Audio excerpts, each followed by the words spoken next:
შუახევში ნოშრევან დავითაძის ხსოვნისადმი მიძღვნილი ტურნირი გაიმართა ქართულ ჭიდაობაში, სპორტულ აქტივობაში აჭარის მუნიციპალიტეტები, ასევე ქარელის, ცაგერის, ხაშურისა და ოზურგეთის სასპორტო სკოლების სპორტსმენები ჩაერთვნენ. ღია პირველობაში 8 წონით კატეგორიაში სულ 70-მდე მოჭიდავე მონაწილეობდა. ტრადიციული სპორტული ღონისძიება ბოლო რამდენიმე წელია შუახევში იმართება და მისი მიზანი ქართული ჭიდაობის პოპულარიზაცია.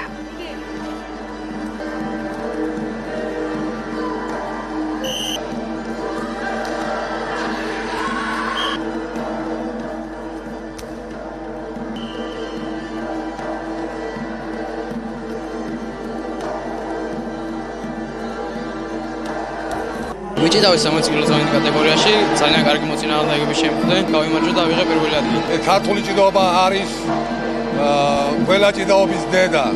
ძალიან სასიხარულოა რომ აჭარაშიც განვითარდა ძალიან ასეთი ქართული ჭიდაობა. ნოშევან დავითაძის ხსოვნისადმი მიძღვნილი ღია ტურნირი, რომელიც ტრადიციულია უკვე წლებია ტარდება აჭარის ქართული ჭიდაობის ფედერაციის ორგანიზებით. ეს იყო კაცი, რომელმაც ჯერ კიდევ სიცოცხლეში ცოცხალი ძეგლი დაუდგა ქართულ ჭიდაობას.